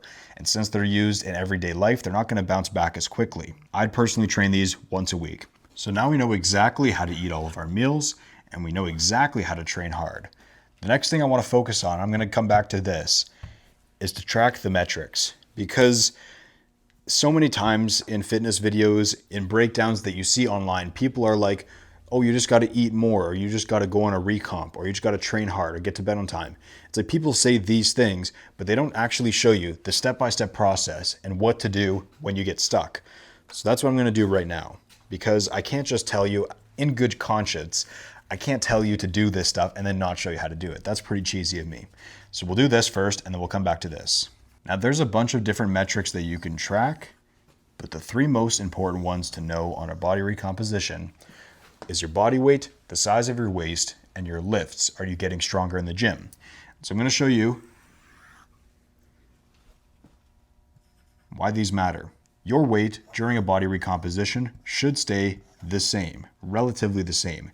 Expect some weight loss, right? We're going to be in a calorie deficit, meaning we'll lose a little bit of weight, not too much. If you're doing that 100 to 250 calories below your maintenance, then you can expect to lose about 0.2 to 0.5 pounds per week. As for your waist ideally during the process of body recomposition should be getting smaller. Now by how much, I don't know. It depends on how many calories you're eating, how good your recovery is, but for the most part, you should be losing size on your waist. And that's a good thing because the size of the waist is a direct reflection of how fat you are, right? Remember the guy with the muffin top, if he loses that fat, then his waist is gonna get smaller. And so we wanna make sure that our weight is staying the same, but our waist is getting smaller. That's a very good sign that the weight that is fat is being exchanged for muscle. Now, like I said, you can't have like a body switch. You can't switch fat into muscle through like biology, but the weight that we have from fat is coming down and the weight we have from muscle is coming up. And if that waist is getting smaller, you're in a good spot. Especially if that weight's staying the same, then it's a really good sign. You can track this with a tape measure. All you gotta do is go in between your belly button and your hips, and then you're gonna put the tape measure in between there, wrap it around your body, then keep track of it on a piece of paper or the notes app in your phone. Do whatever you want. That's how you track your waist. And ideally, you wanna be doing these 2 things once a week. The reason I say to track these once a week is because your weight's gonna go up, it's gonna go down, your waist is gonna go up, and your waist is gonna go down naturally. These things are going to fluctuate. And so it doesn't mean that you're a failure. It doesn't mean you're doing something bad if your weight goes up or your waist goes up. Not a big deal. But over the course of a week, are you seeing that steady weight loss at the start? Are you seeing the weight stay the same and your waist getting smaller, right? These small progressions. These are signs that you're on the right track. And so it's good to test these and see where you're at once a week. Finally, about the lifts. I've shown exactly how to track your lifts a billion times on this channel, so I'm not gonna do that. But some questions to ask yourself. Am I getting stronger in the gym? When I go in every single workout, am I doing more reps with the same weight? Am I doing more reps with more weight? Am I increasing the weight from workout to workout? Am I getting stronger? If I'm getting stronger, that is a very, very, very good sign, like probably the best sign in the world, that you are building muscle. And I can prove this by asking you, have you ever met somebody who went to the gym got stronger, and then built less muscle. It doesn't really happen like that. Now, there are guys who are really skinny and really small who are really strong, and there are guys who are super jacked but really weak. There are outliers that exist, I understand, but for the most part, are you getting stronger? Another question to ask yourself is where? What do I mean by where? Remember the muscle groups I told you to focus on: the shoulders, the back, the arms, the chest, and the glutes. Let's just use those for example. If you're getting stronger in your shoulder exercise, but your arm exercises are getting weaker, that's a good sign that you're probably not training enough or you're training too much. And so if you go into your arm workouts and you're feeling exhausted and your arms are already sore going into the workout, good sign that you're probably training too much. You want to know where you're getting stronger, where you're getting weaker. If you're getting weaker, then you can adjust the amount of training volume you're doing. You can do more training, you can do less. But you won't know that unless you're tracking your lifts. And the easiest way to track your lifts is with a training log. If you don't have any supervision on what these numbers are, you don't know if you're getting stronger and you don't know where you're getting stronger, or if you're getting weaker, if you're getting worse, it's pretty hard to make adjustments in your training. And so I recommend tracking every single workout either with a training log book or an app that tracks your lifts, or you could track it on the Notes app on your phone, whatever you want. But track your weight, your waist, and your lifts. Now, I brought up a pretty interesting point that I don't know if you caught it. You're going to experience some weight loss at the start, but eventually,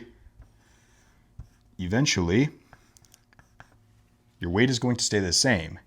And like I mentioned, in a body recomposition, the fat's going to drop and the muscle is going to increase. So what does this actually look like compared to a cut? What's the difference between a body recomposition and a full-out cutting phase? Well, we know that we're going to experience some weight loss with a body recomposition, but how much fat should we expect to lose? And how much muscle should we expect to gain? It's a good question, and I'll answer that by drawing two graphs. These are going to be two versions of you, one who does a recomp and the other one who does a cut. And the time that we're going to give ourselves is 8 weeks for both. So if you remember, between the 6 and 10 week mark, we're going to go right in the middle at 8 weeks. So the x-axis, the bottom line here, is going to be the time, and that's 8 weeks. But the y-axis, the vertical line, I'll put W for weight. This is going to be our body weight. And so I want to show you the general trend. I'm not going to give you exact weights that you're going to lose. I'll give you ranges for what you can expect between both phases, but you're not going to lose 16.2 pounds and 4.73 pounds on this. It's going to be different for everybody, and that depends on how many calories you're eating, your genetics, how you're training, how you're recovering. That's something I can't control. I can only give you best practices to get the best results. And so this is going to be your body weight and the time you do it for.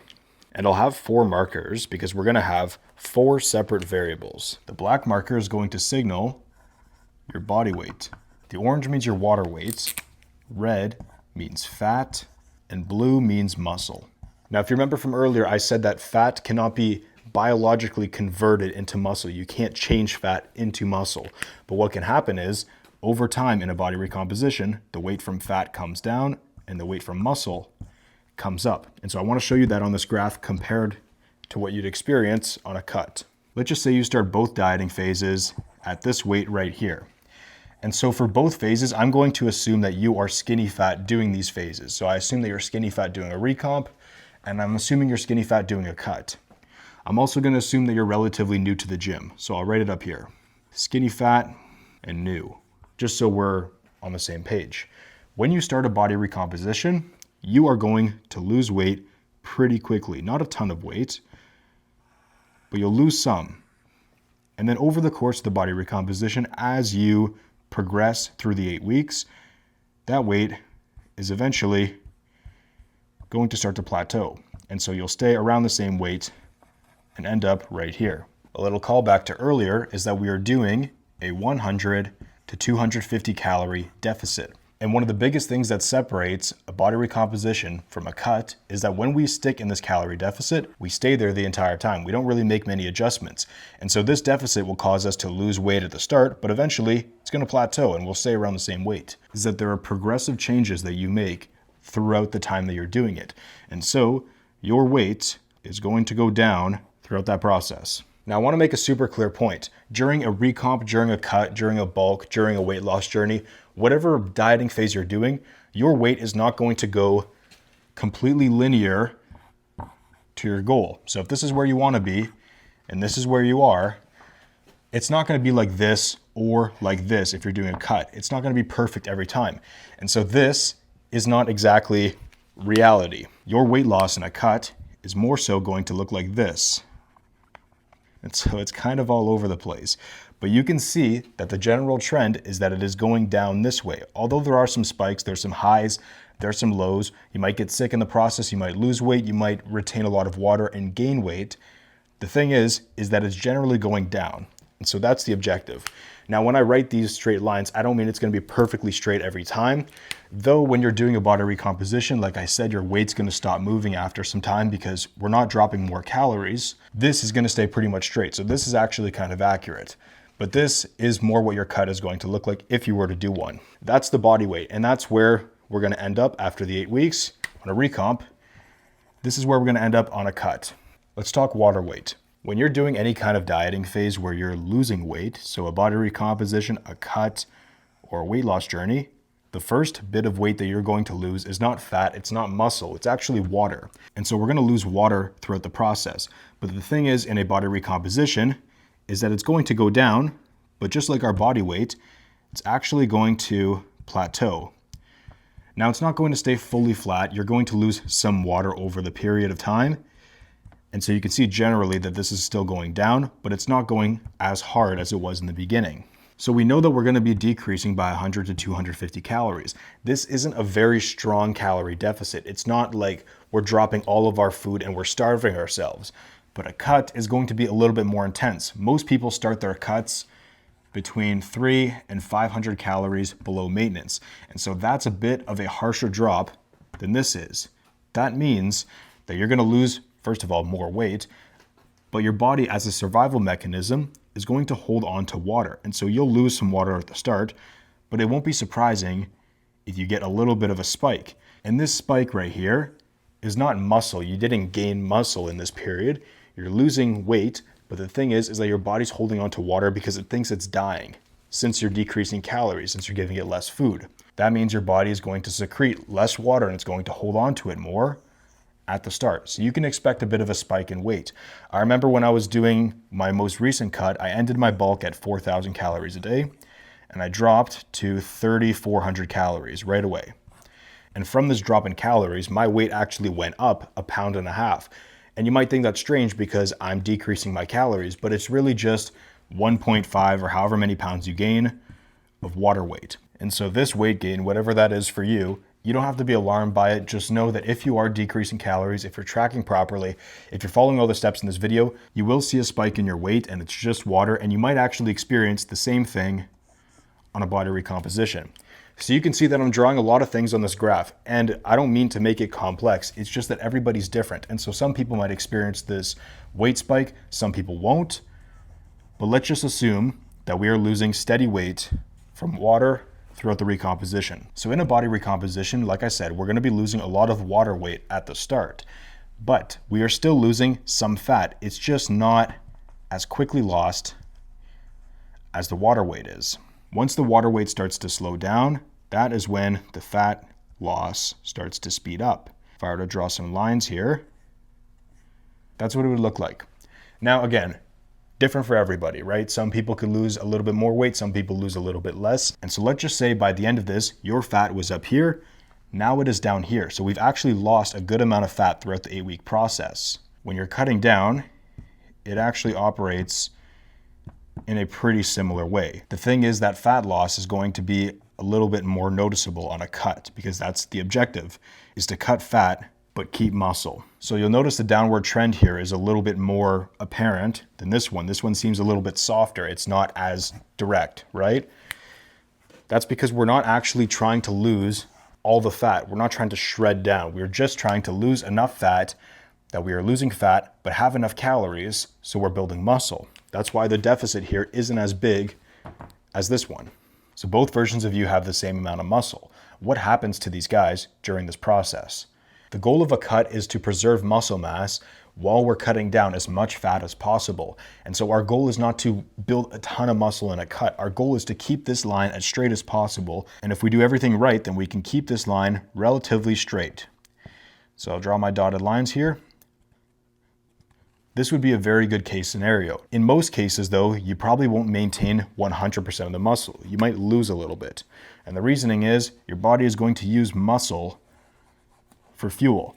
Think of it like shoveling coal into a furnace. Eventually, you run out of the water coal and the fat coal, and so you only have the muscle coal left. That's kind of what's happening here. But in most cases in a cut, that muscle mass is steadily going to decline. And so it's not going to decline by a huge amount. Let's just say it ends there.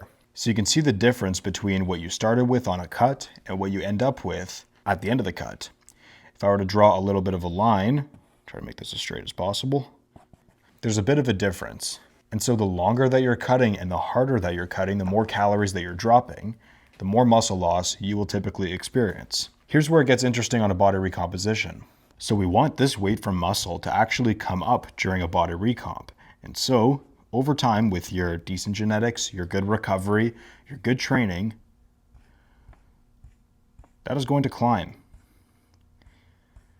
Now the pace that you gain the muscle at, that's going to depend on you. And so the muscle is not going to pick up at whatever this is, week 4, and it's not going to grow exponentially from week 4 onwards. I'm just saying over this 8 weeks, that muscle is going to climb up. In a lot of cases, you're going to lose as much fat as you do build muscle. You might lose 2 pounds of fat through the process, and you might gain 2 pounds of muscle. And you'll see that these two, directly in the middle, is your ending weight. And so this is where you end off, with a positive in muscle and a negative in fat. And as a bonus, once you get back up to maintenance, so you're in this 100 to 250 calorie deficit, once you get back up to maintenance, so let's just say you're 250 calories under, you do your 8-week recomp, and then you increase by 250 calories again, it actually wouldn't be surprising if you end up a little bit heavier than what you started at. Let's just say the difference between this weight here, the starting weight, and where you end at right here, the difference between these two is not going to be a crazy amount of weight, and it's not going to be as much weight as it is on a cut. In fact, the difference between these two weights could be 3 to 5 pounds. And so don't expect to lose 20, 30 pounds on a body recomposition. In most cases, you're going to be losing single digits on the scale. If we were to look at a cut, the difference between your starting weight here and your ending weight here, this difference, this can easily be between 8 and 20 pounds. And so you can lose 8 to 20 pounds on an 8-week cut, depending on how hard you go. But since we're not having as much of a calorie deficit as this guy is, we're not going to lose as much weight. And so you might only experience 3 pounds off the scale since you started. That's why I'm saying once you get back up to maintenance, so you end at this weight, let's just say you lost 3 pounds and you get back up to maintenance, adding your calories, you could actually end up a little bit heavier than when you started. And that's a really good sign if you look leaner that you put on muscle. But if you do everything right, if you follow all the steps in this video, you track your calories, you eat the right foods, you train hard, you recover well, you can actually gain more than what you started with and look leaner, have a smaller waist if you do everything right. But the difference in scale weight isn't going to be huge. You can expect to lose 3 to 5 pounds and that'll be it. I know those two graphs got really messy, so I'm going to summarize the points here. On a body recomposition, assuming that both of these phases are 8 weeks long, you could do a longer recomp, you could do a longer cut, whatever. And these aren't exact numbers, but you can expect to lose between 3 and 5 pounds on a body recomposition, maybe between 8 and 20 pounds on a cut, depending on how much you weigh when you started, how many calories you drop during the cut, how much cardio you do, etc. But that's a decent range to expect. And so the weight loss here isn't as dramatic as this is, but we have a different goal here. We're not trying to cut all of our body fat. We're trying to build muscle at the same time. And so at the start, you're going to experience most of your weight loss from water weight. But over time, you can see these little orange dots here. It's going to trickle and not lose as quickly. Fat is going to work in the opposite. So it's going to trickle down, and then eventually you're going to be losing more fat. Throughout this process, you will be building muscle. So it goes water, fat, and then muscle will increase. The idea is that you're losing body fat and building muscle at the same time. After this initial weight drop, your weight is going to stay the same for the tail end of the recomp. And so your weight's not progressively going down the entire time. You'll experience a small dip every now and again, but it's not like we're going straight down for 8 weeks straight.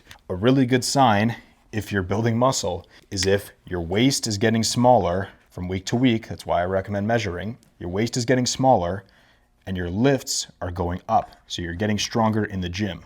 Very, very good sign that the recomp is working. And so you can check your waist once a week and you can check every single workout to see if you're getting stronger. These are micro signs that you are improving. And by the end, this isn't a guarantee, but you might actually end up heavier than when you started. So if you do your 100 to 250 calorie deficit and you go back up to maintenance, you might actually end up heavier at that maintenance than when you started. Total possibility, not something to be alarmed at, especially if you're leaner, if you look leaner, if you have more definition in your muscles, your waist is smaller and you're heavier, very good sign. To summarize the cut, you can expect to lose between 8 and 20 pounds on an 8-week cut. Now, if you're weighing 600 pounds doing an 8-week cut, you might lose a lot more than 20 pounds. In fact, it's a good rule to say that on a cut, one that's a little bit more aggressive, the goal should be to lose around 1% of your body weight per week. And so 1% of your body weight for a 600 pound person would be 6 pounds. For a 200 pound person, that would be 2 pounds. And so the amount of weight loss you experience is dependent on you. I'm just saying that if you're starting a cut, generally speaking, this would be roughly the average weight loss that you'd experience, but you could always lose less, you could always lose a lot more. As for what kind of weight we're losing in the process, it's gonna be the same as a body recomposition. We're gonna start with water weight, that's gonna be the first thing to drop down. Fat's gonna trickle down, and then eventually we're gonna be burning more fat as the cut persists, just like a body recomposition. But the thing is, during a cut, is that we're going to have steady weight loss. And so over time, our fat, as we decrease calories, as we add cardio, as we give it more time, our fat is going to steadily go down. Whereas a recomp, it'll go down, just not as fast or as much as a cut will. And so you can expect to lose a lot more fat on a cut, but at the same time, you probably won't be building a whole lot of muscle during a cut. So the recomp, you're not losing as much fat as you would on a cut, and you're not building as much muscle as you would and as fast as you would on a bulk. When you're doing a cut, the goal is to maintain your muscle mass from start to finish, but it wouldn't be surprising if that muscle trickled down a little bit, if you lost a little bit of muscle. That can totally happen. During a cut, you will experience steady weight loss as long as you are consistent with everything that you're doing. You're steadily dropping calories and or adding cardio through the process. That weight is going to go down steadily. At the end, you are going to be leaner, like significantly leaner than somebody who does a body recomposition, and you're going to be much lighter as well. So I said that there's a possibility, not guarantee, possibility that when you get back up to maintenance, you're heavier than when you started. But on a cut, I haven't seen a scenario yet where somebody does a cut and then they're heavier than when they started. This could happen on a body recomposition. I don't think it's gonna happen on a cut. It could, but very unlikely. So you can see the biggest difference between these two is that we're not adjusting the calories, that 1 to 250 calorie deficit. This stays the same, while this will change. You will lower calories or add more cardio over time to keep losing more body fat. This stays the same throughout the entire process. These are the biggest differences between a body recomposition and a cut. Let's talk recovery next. By the end of this section, you're going to look at recovery much differently. And so if we were to look at this like a pie chart, most guys are going to be putting almost all of their attention onto training, onto working out, onto their lifts, trying to get basically perfect training before they put any energy into their diet. And so to me, the diet is the most important thing when it comes to fitness, but so many guys prioritize training before that. And barely any of them, like 1% of these guys, focus on recovery. But if I were to keep the same ratio, this is actually how I would look at it in terms of order of importance. I'd put training last out of these three things, then recovery, then diet. To me, the diet is the most important thing in the world because you could out-eat a bad training schedule, but you cannot out-train a bad diet. And you can't do either of these things without recovery. The only two things that matter in terms of recovery is your sleep and your stress. We want to improve this and we want to get less of this. And it's going to be a given, I'll say it right now, that you're going to have both of these no matter what. You're going to have days where you don't sleep much, and you're going to have days or weeks or months that are high stress. I understand, that is life. but we can do things to improve both. And so I have 3 points for each. And these 3 points is to get enough sleep, go to bed at the same time, and then stay asleep. So by enough sleep, I mean going to bed and getting between 7 and 9 hours of sleep every single night. I understand you're not gonna have perfect sleep every night, but ideally we wanna be on the upper end of this range. Getting to bed at the same time would mean getting to bed between an hour and a half apart for when you plan to go to bed. So if you are going to bed at 11 p.m., ideally you wanna be in bed between 10:30 and 12. It doesn't mean you're asleep by then, but you are in bed. Because if you are in bed by that time, chances are you're probably gonna fall asleep between these two times. As for staying asleep, there's 3 main reasons why guys will get up in the middle of the night. And that is to pee because it's loud or because they're too hot or too cold. To not pee throughout the middle of the night, I get a sugar-free sports drink. So this could be Gatorade Zero or Powerade Zero, something with no sugar in it, but has electrolytes. And I drink that with a pinch of salt. This would help me retain my fluids. And that means if I'm retaining my fluids throughout the night, I'm not releasing any, meaning I don't have to get up to pee. Now you wanna make sure that you're not drinking a ton of water before bed, obviously, and that you're peeing before you get into bed, obviously. But to stay asleep, this helped me a lot. As for noise, I'll put earplugs in my ears, and so I can't really hear anything. But if I really want to gas it, then I put noise-canceling headphones on top of my head. So I can't hear anything whatsoever except my own breathing. That covers the noise problem. As for temperature, guys get pretty warm throughout the night. Most guys sleep and run a little bit hot. And so if you're getting warm throughout the middle of the night, it's either the temperature of your pillow or your room. And so for the pillow, you could get one of those fancy temperature changing pillowcases. I just prefer to get a mini fan because it's like $12 and you can aim it right at your head. That solves the problem. It also helps with noise. And if your room temperature is a little bit too warm, then you can go 65 to 72 degrees Fahrenheit is going to be a good range to sleep in. Now you don't want a bunch of light coming in the room. You don't want to have a bunch of distractions while you're sleeping. Those are obvious, but these 3 are going to be the biggest reasons why you'd get up in the middle of the night. And so if you sugar-free sports drink with salt, earplugs, and mini fan and or colder thermostat in the room, you can stay asleep pretty good. That covers that. I want to talk about stress. Now, a massive part of recovery is stress management, mainly trying to lower that stress. We don't want to be stressed out during the process. Of course, you're going to encounter stress in your day-to-day life, but we want to minimize that. And how do we minimize that? I'm not a behavioral scientist. I don't claim to be a psychologist or an expert in therapy, but these are some things that I picked up and they've worked out pretty well. Before you do any kind of recovery hack or cold plunge or grounding barefoot or red sauna or any kind of biohacking thing, you have to decide what matters to you. And so what I mean by this is that the easiest way to solve a problem, as at least how I see it, is to decide it's not a problem at all. For example, if you run into a red light, if you're driving and you're on your way to work and you're already late, and then you run into a red light, you can decide if that red light is going to affect your mood for the rest of the day. And so if you allow things that are out of your control, right? You can't control if the light turns red. You can only control when you leave, how fast you drive, if you're weaving in and out of traffic. But at the end of the day, you cannot control if that happens. And so you can let this red light decide if you're gonna do the right things or the wrong things. And the thing with stress is that when you're stressed out, when you get perturbed and you get all fired up, that increases your cortisol. If we know one thing about cortisol, is that it eats away at muscle tissue. And so you can indirectly build more muscle by deciding what matters and not getting stressed out by the little things. Because if that cortisol is lowered back to baseline, then by default, you will be building more muscle because less of it is being eaten away by this cortisol. Decide what matters to you. Now, I'm not saying building muscle is the only goal in life that matters, but if it's something that's relatively important to you, you can offset most of the small inconveniences by just deciding if they're problems to begin with.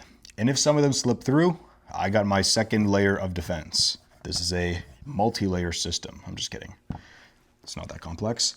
5 minutes.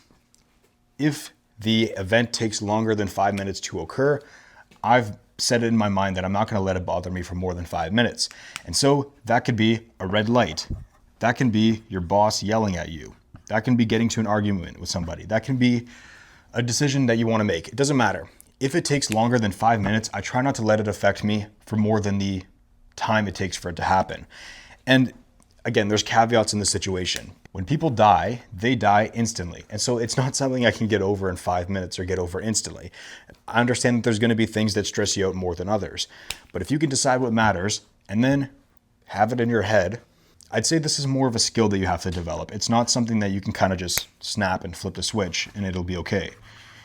It's more being aware that this situation is happening and you can either be bothered or not be bothered at all. You can pick. Like I said, there's things like a death in the family, a breakup, a car accident, stress with work. Sometimes these things are going to slip through. I understand that.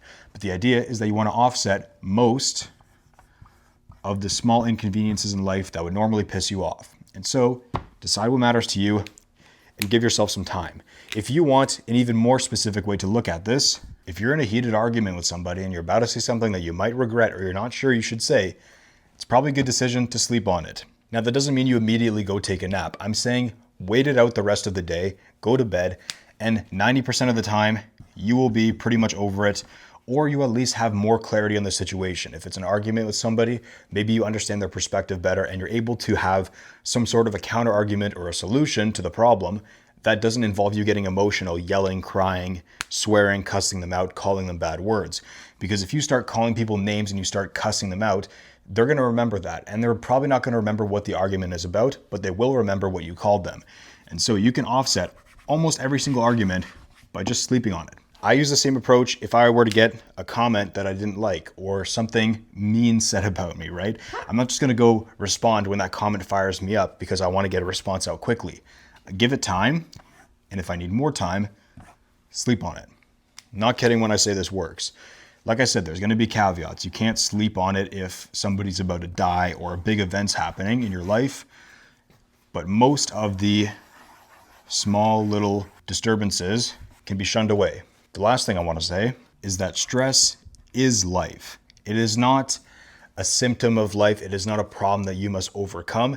It is a sign that you are alive. And I can prove this. If you've ever had times where you're doing a lot of work, maybe it's in the business, maybe it's at your job, maybe it's in school if you're a student watching this, you've had times where you're doing a lot of work at once and it's very stressful. If you are doing the right things and you're stressing yourself out, that is leading to growth, and that is stressful. If you're going in the gym and you're training hard, you're putting stress on the muscles.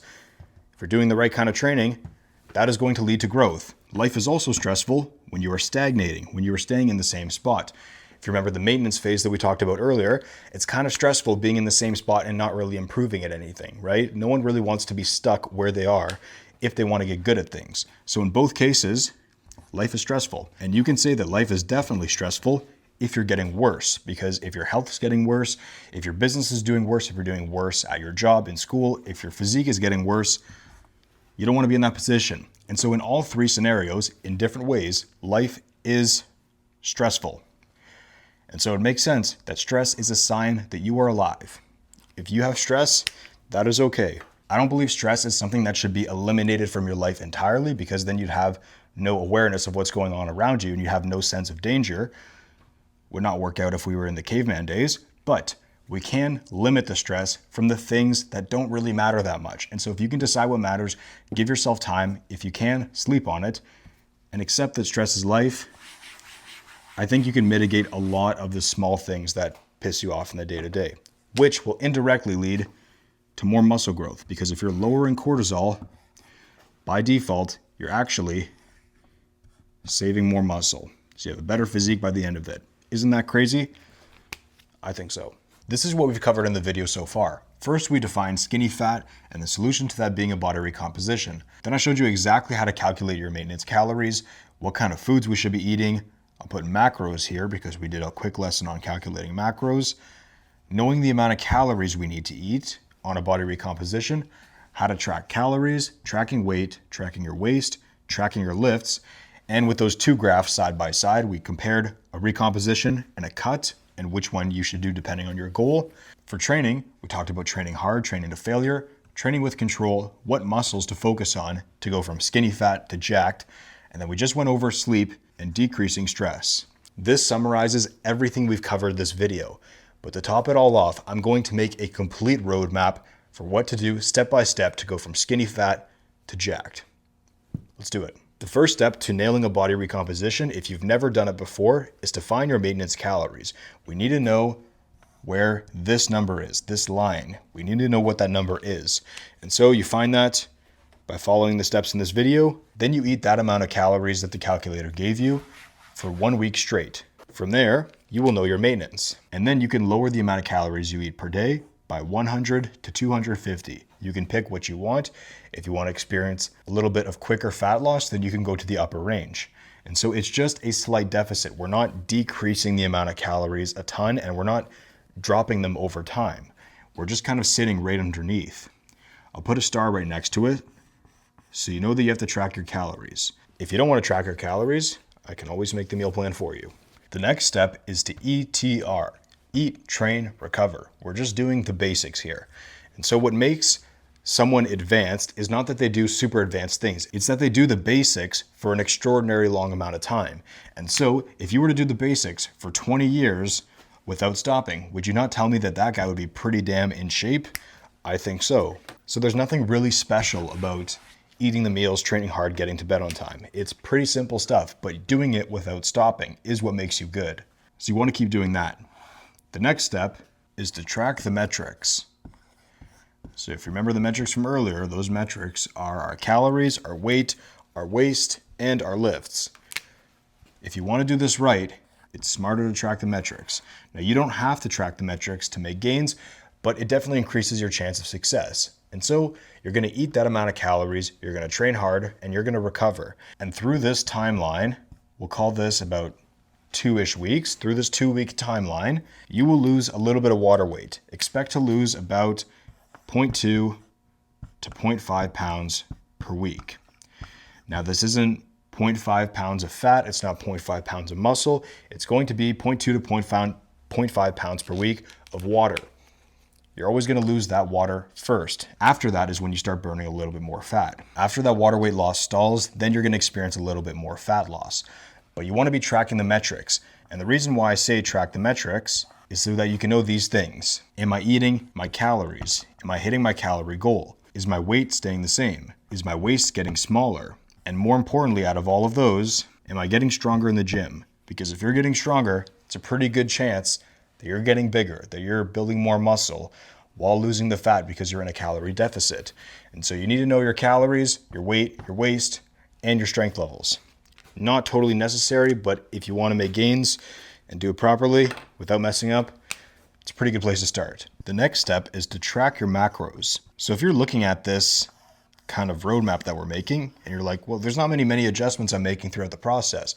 You'd be right, because this is not a 6-month, a year-long, a 2-year-long roadmap. This is going to be 6 to 10 weeks tops. And so there's not a huge amount of adjustments we have to make in the process. It's not like a cut where we have to constantly decrease calories. We have to increase cardio. By the way, cardio is very important. I've touched on the importance of this in other videos. Throughout this process, I'd like to see 100 to 150 minutes a week of zone 2 cardio. And so I've covered the importance of this before in past videos, but I take it you're doing cardio, so I won't go too deep into that. You want to be tracking your macros, your protein, your carbs, your fat. We've calculated this earlier, right? And doing all of these things, you'll notice that we're tracking metrics, but I'm not making a huge amount of adjustments. I'm not dropping calories. I'm not introducing these crazy high carb days or something super complex. All we're doing is eating at a slight deficit and making sure that we're tracking the metrics so that we're losing fat, keeping our waist small and tight, our waist stays the same, and we're getting stronger. And so if you're eating enough protein, you're eating enough carbs, you're eating enough fats, and you're eating in that slight calorie deficit, you're going to be in a strong spot to lose fat and build muscle. The point of this video is just to keep doing what you're doing, not to introduce some crazy new fitness hack, this secret technique that nobody knows. It's just to keep the right things going. The final step of a body recomposition is to ask yourself, do I bulk, do I cut, or do I repeat? Do I repeat this entire process? And so like I said, a body recomposition can be done back to back. You can do it again and again and again because you're not eating in such a harsh calorie deficit to where it'd be considered a strong cut. And you're not putting on so much weight that you can get fat like you could in a bulk. And so if you're doing a body recomposition, you can pretty much run this again and again and again. You can actually decrease the calories a little bit more for the second time around if you want to get leaner. And so you can work yourself into a mini cut or into a harder cut or into a bulk. But you have to decide if you want to repeat, bulk, or cut. That's what you have to ask yourself at the end of the 6 to 10 weeks. Now, for my guys at the Incredible Bulk, if I need to run them through a recomp, it's going to be about 8 weeks long on average. But that'll depend on the person. I take it you're doing some level of healthy cardio throughout the week. So going over the steps again, you're going to find your maintenance calories by going to a calorie calculator, inputting your stats, and then it's going to give you an estimate. You're going to eat that amount of calories every single day for the next week. And then from there, you'll know what your maintenance calories are. Then you can decrease that amount of calories by 1 to 250. So you're in a slight calorie deficit, right? We're just under our maintenance calories. And so you're going to be eating a little bit more protein. You get all your protein in, you get your carbs in, you get your fat in. You're going to eat, train, and recover. Train hard, eat all your food, get to bed on time. We're still doing cardio through this process. I want to be tracking calories, tracking our weight, tracking our waist, tracking our lifts, and asking ourselves, are we getting stronger, right? We're tracking our calories, weight, and waist, but we also need to know, are the lifts in the gym improving? Are we getting stronger by 1 rep? Are we adding weight almost every workout? That is a good sign that you're building muscle and losing fat at the same time. Then we want to be keeping up with our macros, right? We want to be eating enough protein. We don't want to slack on our calories, because if we slack on our calories, we are slacking on everything else. Then we're going to do this entire process. We're not making a ton of adjustments. I'm not dropping calories even further. I'm not changing up my training. I'm not changing up my recovery habits. I'm doing pretty much all of this stuff statically, nonstop, for about 8 weeks, 6 to 10 weeks. And by the end of this 8-week process, I'm going to ask myself, do I want to repeat this process? Am I lean enough in order to bulk? Am I still a little bit chubby that I should cut? Or am I kind of in the middle, so-so, I'm not sure what I should do? Maybe I repeat the body recomposition. That is fundamentally what it looks like. And so if people are trying to make it more complex than it seems, that you have like this secret technique that nobody knows about body recomposition, it's so mythical, that's exactly what it is, step by step. If you're watching this video as someone who's skinny fat, as someone who doesn't have a lot of muscle, but is pretty high body fat, and you want to get to a point where you don't have a lot of body fat and you do have a lot of muscle, you want to flip the script. What is the process to doing that? Well, that is exactly why I founded the Incredible Bulk, is so that skinny guys, skinny fat, skinny guys can get jacked. And so I've created a system that allows you to do just that. Get jacked, not get fat in the process. But if you're not ready for the one-on-one coaching, if you're not ready to mentor you and stick with you throughout the entire process, make sure you don't mess up at all, and you just want the first step. What is the first step to seeing these crazy gains? Well, I recently started doing custom programs. And by programs, yes, meal plans, training programs specific to you, your body, and your goals. And if you're watching this as a guy who's skinny fat, new to the gym, and trying to get to that point, this is the first step in a long process. So I understand if the Incredible Bulk, the entire 6-month, 1-year process isn't for you, maybe you just want the first step and you want the blueprint. That is what I do now at the Incredible Bulk. And so if this interests you and you're ready to get the blueprint to a better physique, you can go to theincrediblebulk.ca/roadmap, and I'm currently taking on one-on-one guys to create them custom plans so that they can get the first step into a better body. So if that interests you, you can go check it out. But guys, my name is George Tressiter, and I founded the Incredible Bulk for this exact reason, that skinny guys don't really have a place to go to answer their questions. And more importantly, I create these videos so that you can get closer to this goal, because I understand that you have so many questions about fitness, about your diet, your training, your recovery, the adjustments you have to make throughout the process, and it can be complex. And in fact, most people try to make it complex so that they can sell you something. Now, yes, I do charge for the custom programs, but these are to set you on the right path. And these are the first steps, the blueprint to getting a better physique, is getting that structure in order. And so if you want that, again, you can check out my website. But guys, like I said, I'm George Tressiter, founder of the Incredible Bulk, trying to make the world a bit simpler for the skinny guys. Because in a world of fitness where everybody's focused on getting shredded and peeled for social media, I'm gonna show you how to get strong as a skinny guy. And this video shows you exactly how to run a body recomposition. So if you are someone who is skinny fat, watching this video, following the exact steps, step by step, without missing a single thing, and giving yourself that time, that 6 to 10 weeks, I promise you, you will get closer to that result. And the more you do it, for the more time you give yourself, you will get closer and closer until this eventually becomes reality. So guys, I think I've covered pretty much all the steps, everything you have to do for the recomping process, and I got nothing else to say, so we'll talk soon.